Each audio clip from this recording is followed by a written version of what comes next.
እጅግ የምትወዱትና ከዛ ሰው ጋር ብዙ ህይወትን እንደምታሳልፉ ያቀዳችሁበት ሰው በህይወታችሁ ቦታ የምትሰጡት ሰው ፍጹም ከግምታችሁ ውጪ በሆነ ሁኔታ ቢተዋችሁ ወይም ቢለያችሁ ምን ይሰማችኋል?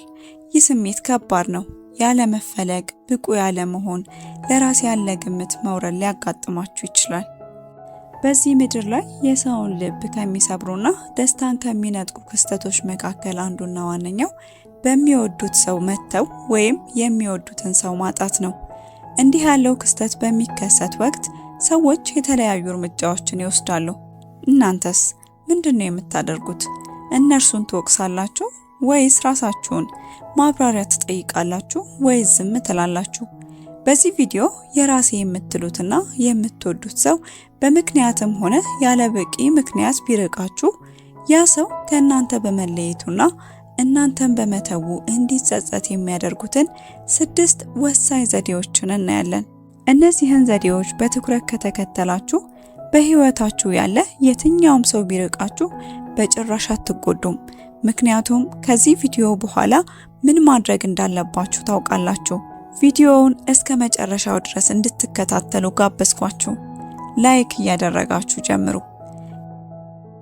የምትወዷቸውና በህይወታችሁ ትልቅ ቦታ የምትሰጧቸው ሰዎች አይፈልጓችሁም ወይም ጥለዋችሁ ይሄዳሉ። ይህ ነገር በጣም ብዙ ሰው ላይ ሊያጋጥም የሚችል ነገር ነው።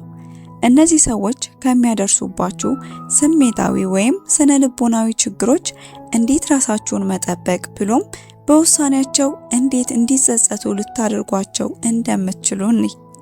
አንደኛ፣ እናንተ ብቻ ፈላጊ መሆናችሁን አቁሙ። በአንድ ግንኙነት ውስጥ አንድ ወገን ብቻ ፈላጊ፣ ሌላኛው ደግሞ ተፈላጊ መሆኑ ግንኙነቱን እጅግ አስቸጋሪ የሚያደርግና መፍትሄ ካልተበጀለት ወደ መለያየት ይመራል። ፈላጊ ሰው በግንኙነት ውስጥ ያለው አስፈላጊነት እንደቀነሰ ይሰማዋል። ይህም የራስን ዋጋ ዝቅ ያደርጋል። ሌላኛው ወገን ደግሞ ያለምንም ጥረት የሚያገኘው ስለሆነ የግንኙነቱን ዋጋ በአግባቡ ላይረዳ ወይም እንደ ቀላል ሊመለከተው ይችላል። ፈላጊው እጅግ ብዙ ጥረት ማድረግ፣ መደወል፣ መከታተልና መልስ መጠበቅ ደክሞኛል የሚል የውስጥ ስሜት ይፈጠርበታል። ሌላኛው ወገን ደግሞ በጣም ሲፈልግ ነፃነት የተነጠቀ በሚል ስሜት ይሸሻል። ይህ ደግሞ ፈላጊውን ሰው በይበልጥ እንዲጠይቅ ያደርገዋል። የዚህ ውጤትም ስሄድ ስከተላት አይነት ሁኔታን ይፈጥራል።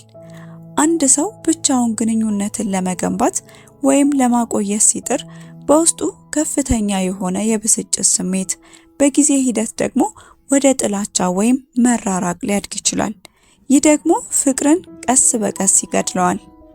ፈላጊው ሰው ትኩረቱን ሙሉ በሙሉ በግንኙነቱና በሌላው ሰው ላይ በማድረጉ የራሱን ህይወት፣ ስራ፣ ትምህርትና የግል ደስታ ይረሳል። በሌላው ሰው ስሜት ላይ ብቻ የተንጠለጠለ ደስታን መፍጠር ለራስ ከፍተኛ የስነ ልቦና ጫናን ያመጣል። ስለዚህ በጣም አስቸጋሪው ነገር ግን ውጤታማው እርምጃ ማሳደዱን ማቆም ነው። እናንተ ስትርቁ ሌላኛው ወገን የመምጣት እድል ይኖረዋል። ካልመጣ ደግሞ ግንኙነቱ መፍትሄ እንደሌለውና ያ ሰው እንደማይፈልገው አስቀድማችሁ ትረዱታላችሁ። በየትኛውም ነገር ላይ የሁለታችሁም ጥረት እኩል እንዲሆን ፍቀዱ። ሁልጊዜ የመጀመሪያውን እርምጃ እናንተ አትውሰዱ። እናንተም የራሴ የምትሉት የግል ሰዓት ይኖራችሁ። በስራችሁ ወይም በምትወዱት መዝናኛችሁ ላይና በራሳችሁ ደስታን ፍጠሩ። በራሳችሁ እድገት ላይ ትኩረት አድርጉ። ስኬታማና በራሳችሁ የምትተማመኑ ስትሆኑ ሌላኛው ወገን እናንተ የምታመጡትን ኢነርጂ ይፈልገዋል። ግልጽ ውይይትን አድርጉ። በምትጠይቁበት ጊዜ ለምን እንዲህ ይሆናል ብሎ ከመውቀስ ይልቅ እኔ አብረን ጊዜ ስናሳልፍ ደስ ይለኛል፣ ነገር ግን ለግንኙነታችን ብቻዬን ስታገል ይሰማኛል፣ እጎዳለሁ በማለት ስሜታችሁን ግለጹ። አስተውሉ፣ ግንኙነት የሁለት ሰው ድርሻ ነው። ያን ሰው እያራቀ ያለው ምናልባትም ከምትሰጡት ትኩረት ብዛት የተነሳ ሊሆን ይችላል። ስትለቁትና ትኩረታችሁን ወደ ራሳችሁ ስትመልሱት የግንኙነቱን ተለዋዋጭነት እንዴት እንደሚቀየር ትታዘባላችሁ። በሁለተኛ ደረጃ ደግሞ ጊዜ ስጧቸው። አንዳንድ ሰዎች የብቻቸውን ጊዜ ይፈልጋሉ። ከራሳቸው ጋር የሚሆኑበትን፣ ጥሞና ማድረግ የሚችሉበትን።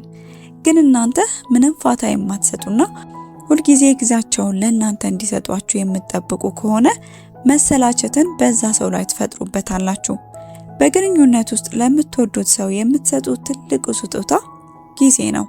ይሁን እንጂ በማንኛውም ሁኔታ የእነሱን መገኘት የምትጠብቁ ከሆነ ያ ሰው እየተጠረጠረ እንደሆነ ሊሰማው ይችላል። ካለው ጊዜ ላይ ለእናንተ የሚመድበው ጊዜ ይኖረዋል። ነገር ግን ሙሉ ጊዜውን እንዲሰጣችሁ አትጠብቁ። በእርግጥ አንዳንድ ጊዜ እርስ በርስ ጥሩ ግንኙነት ኖሮ ፍቅራችሁ በጥሩ ሁኔታ እየሄደ እያለ እነዛ ሰዎች ሊርቁ ይችላሉ። ነገር ግን በእንደዚህ አይነት ሁኔታ ውስጥ ስትሆኑ ማብራሪያ የመጠየቅ ሙሉ መብት ቢኖራችሁም ነፃ ሆነው እንዲያስቡም ሆነ እንዲወስኑ ስፔስ ልትሰጧቸው ይገባል። በተጨማሪም እናንተም ሆናችሁ አጋራችሁ ለየብቻችሁ የምታደርጉት ተግባሮች ለምሳሌ መጽሐፍ ማንበብ፣ ስፖርት መስራት፣ የትርፍ ጊዜ ስራዎች እንዲኖሩ አበረታቱ። ከጓደኞቻችሁና ከቤተሰቦቻችሁ ጋር ጊዜ ማሳለፍ የግንኙነቱን ውበት ያሳድገዋል እንጂ አይጎዳውም። ግንኙነት የሚቆመው እርስ በርስ በመተማመን እንጂ በክትትል አይደለም። ጤናማ ግንኙነት በራስ መተማመንን ይፈልጋል። ፋታ መስጠት ማለት መራራቅ ማለት አይደለም። ይልቁንም ለግንኙነቱ እስትንፋስ መስጠት ነው። አበቦች እንኳን ተቀራርበው ከተተከሉ ይጨናነቃሉ። በቂ ቦታ ሲያገኙ ግን በደንብ ያብባሉ። የእናንተም ግንኙነት ልክ እንደዚህ ሆነውና ፋታ ስጡ። ሶስተኛ፣ የዛን ሰው ባህሪና ፍላጎት በጥልቀት መረዳት። ምክንያቱም ሰዎች በአንድም ሆነ በሌላ መንገድ ሊርቋችሁ ይችላሉ። አብዛኛውን ጊዜ ሰዎች አልፈለጉኝም ብለው ያስባሉ። ግን እነዚህን ሰዎች እንዲርቁ የሚያደርጋቸው የተለያዩ ምክንያቶች አሉ። አንድ ሰው የሚወደውን ሰው ጥሎ የሚሄድባቸው ምክንያቶች እንደየግለሰቡ ማንነትና የግንኙነት ሁኔታ ይለያያል። ብዙ ጊዜ ግንኙነት የሚቋረጠው በአንድ ምክንያት ብቻ ሳይሆን የተከማቹ ችግሮች ውጤት ነው። ብዙ ሰው መተው ማለት አለመፈለግ ማለት ይመስለዋል። ነገር ግን ይህ ግንኙነት በግልጽ የመነጋገር ችግር፣ ስሜትን በግልጽ አለመግለጽ፣ ክህደት፣ ውሸት ወይም የተገባ ቃል አለመጠበቅ የፍቅር መሰረትን ያናጋል። ሁለቱ ሰዎች በህይወት ውስጥ የሚፈልጉትን ነገር ለምሳሌ የልጆች ሁኔታና የሙያ ፍላጎት ወይም የወደፊት እቅድ የተለያየ ከሆነ መለያየት ሊመጣ ይችላል። አብሮ በመሆን ሂደት ውስጥ የባህሪ አለመግባባቶች እየሰፉ ሲሄዱና መፍትሄ ማጣት ሰዎች በጊዜ ሂደት ሲቀየሩ ቀድሞ የነበራቸውን የመግባቢያ መንገድ አብሮ ሊቀየር ይችላል። ስለዚህ ሰዎች በእርግጥም ስለጠሏችሁና ስላልፈለጓችሁ ነው የሚርቋችሁ ወይስ እየወደዷችሁ ግን በመካከላችሁ ባሉ ችግሮች ምክንያት መግባባት ባለመቻላችሁ ነው? ስሜትን የሚጎዳ ያለመፈለግ ስሜት ላይ ከመቆየት ይልቅ በመካከላችሁ ያለው ክፍተት ምን እንደሆነ ተረዱት። አራተኛ፣ ራሳችሁን ቢዚ አድርጉ። የምንወደው ሰው ሲተወን ወይም ሲርቀን ቢዚ መሆን ወይም በስራ ራስን መጥመድ ከስነ ልቦና አንጻር እጅግ በጣም አስፈላጊና ጠቃሚ እርምጃ ነው። ይህም ዝም ብሎ ጊዜ ማሳለፊያ ሳይሆን ራስን ለማዳን የሚደረግ ስልታዊ እንቅስቃሴ ነው። አንድ ሰው ያለምንም ቅድመ ሁኔታ ሲርቅ አይምሯችን ያለማቋረጥ ለምን፣ ምን አደረግኩ ወይም ደግሞ ምን እያደረገ ይሆን ብሎ ያስባል። ስራ ላይ መጠመድ የአይምሮን ትኩረት ከግለሰቡ ወደ ስራችሁ፣ ወደ እቅዳችሁና ወደ ግባችሁ ይቀይረዋል። ይህ ደግሞ በጭንቀት ውስጥ ከመውደቅ ያድናችኋል። ሰዎች በተፈጥሮ ስኬታማ፣ ዓላማ ያላቸውና በህይወታቸው በተጠመዱ ሰዎች ይማረካሉ። እናንተ በስራችሁና በግል እድገታችሁ ላይ በጣም ቢዚ ስትሆኑ ለሌላው ሰው ይህ ሰው ህይወቱ በእኔ ላይ ብቻ የተንጠለጠለ አይደለም የሚል መልእክት ይሰጣል። ይህ ደግሞ ዋጋችሁን ከፍ ያደርገዋል። እናንተ ቢዚ ስትሆኑ ያንን ሰው የመከታተል፣ የመደወል ወይም መልእክት የመላክ እድላችሁ ይቀንሳል። ይህ ደግሞ አጋራችሁ በራሱ ጊዜና በራሱ ፍላጎት እንዲያስብበት ስፔስ ይሰጠዋል። አንዳንድ ጊዜ ሰዎች የሚርቁት ሲጠሩኝ አገኛቸዋለሁ የሚል በራስ መተማመን ስላላቸው ነው። ቢዚ መሆን ግን ይህንን ሚዛን ያስተካክለዋል። መደበኛ የአካል ብቃት እንቅስቃሴን መስራት፣ የቤተሰብ ጊዜን ማሳለፍና የጥሞና ጊዜን መውሰድ እንዲሁም ማሰላሰል የጭንቀትን ሆርሞኖች በመቀነስ ደስተኛ የሚያደርጉ ሆርሞኖችን ይጨምራሉ። ቢዚ መሆን ያለባችሁ ራስን ለማሻሻል እንጂ እሱን ወይም እሷን ለማስቀናት ብቻ መሆን የለበትም። ዓላማው ሌላውን ሰው መጉዳት ወይም ማስቀናት ከሆነ አሁንም ትኩረታችሁ እነሱ ላይ ነው ማለት ነው። ነገር ግን ዓላማው እኔ የተሻልኩ ሰው እየሆንኩ ነው የሚል ከሆነ በሂደቱ እናንተ አሸናፊ ትሆናላችሁ። እነዚህ ሰዎች ከእናንተ በመራቃቸው እንዲጸጽታችሁ የምታደርጉት በስኬታችሁ ነው።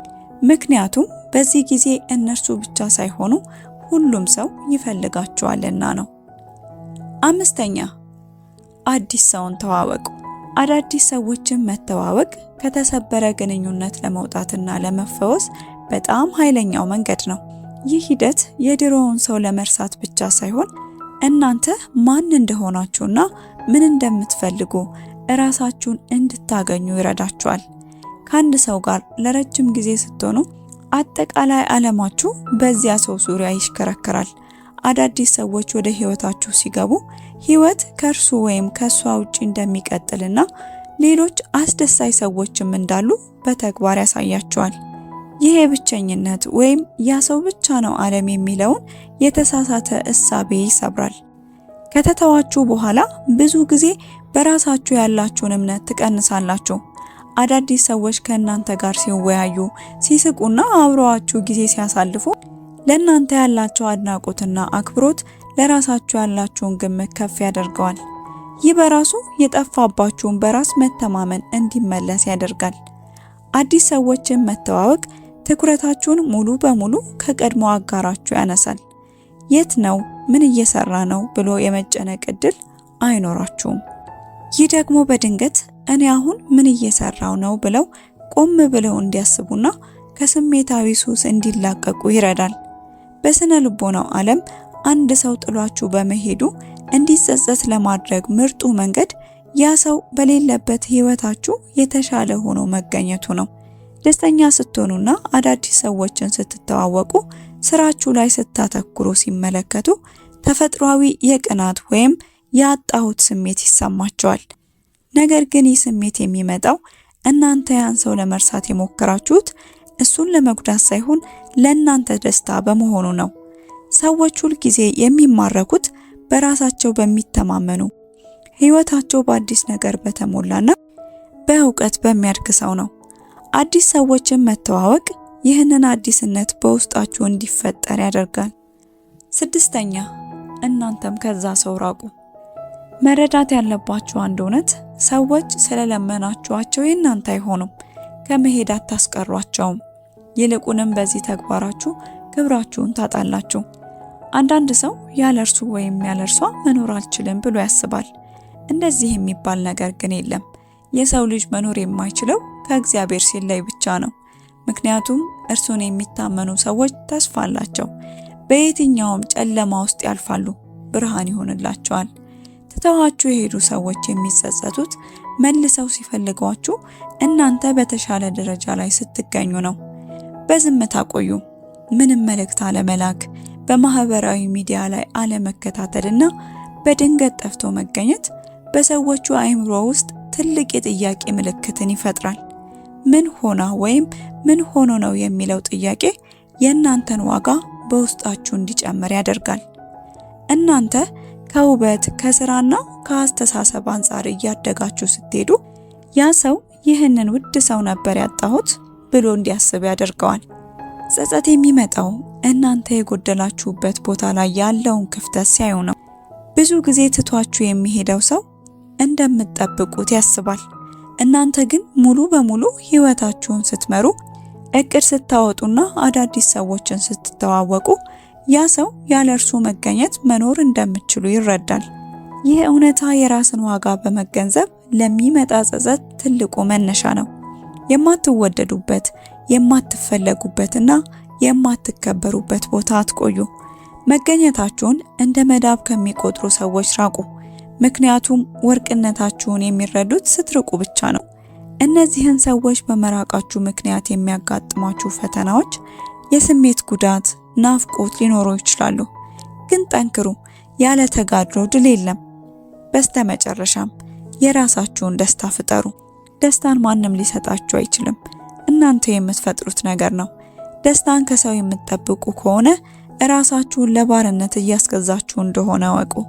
ከራሳችሁና ከእግዚአብሔር ጋር ሆናችሁ የራሳችሁን ዓለም ፍጠሩ። ሰው ይመጣል እንዲሁም ደግሞ ይሄዳል። ድንቅ ነገር አይደለም? የፈጠራችሁ አምላክ ብቻ ይተዋችሁ። ውድ ቤተሰቦቼ አሁን ከዚህ በላይ የተመለከትናቸውን 6 ዘዴዎች በመጠቀም ማንም የራሴ የምትሉትና የምትወዱት ሰው በምክንያትም ሆነ ያለ በቂ ምክንያት ጥሏችሁ ከሄደና ከተተዋችሁ ሌላ ምንም ከማድረጋችሁ በፊት እነዚህን ዘዴዎች ተግብሯቸው። ያ ሰው ያለበትን ሁኔታ ሳትረዱ ከዛ ሰው ለመራቅ አትወስኑ። በመጀመሪያ ያሉትን ችግሮችና ክፍተቶች ለመረዳት ሞክሩ። ያ ሰው እየራቀ ያለው በእርግጥም ስለሚጠላችሁ ነው ወይስ በሌላ ምክንያት ነው የሚለውን ለዩ። ራሳችሁን ከግንኙነቱ ውጭ እንዳለ ሌላ ሶስተኛ ሰው ነገሮችን ለመረዳት ሞክሩ። ችግሩ ምንድነው የሚለውን ለዩ። በተጨማሪም በግልጽ መነጋገርን እንደ መፍትሄ ተጠቀሙበት። ያሉትን ችግሮች ለመፍታትና ግንኙነቱን ለመቀጠል ብትሞክሩም ምንም ለውጥ ከሌለ ራሳችሁን ከዚህ ሰው በማራቅ ራሳችሁ ላይ ስሩ። እስኪ እናንተ ከዚህ በፊት የምትወዱት ሰው ጥሏችሁ ከሄደ የወሰዳችሁትን እርምጃ በኮሜንት አጋሩኝ። የዛሬውን ቪዲዮ እዚህ ላይ አበቃው። ላይክ፣ ሼር፣ ሰብስክራይብ በማድረግ ቤተሰብ ሁኑ። እስከ መጨረሻው ስላዳመጣችሁኝ ከልብ አመሰግናለሁ። በሌላ ቪዲዮ እስክንገናኝ በቸር ቆዩ።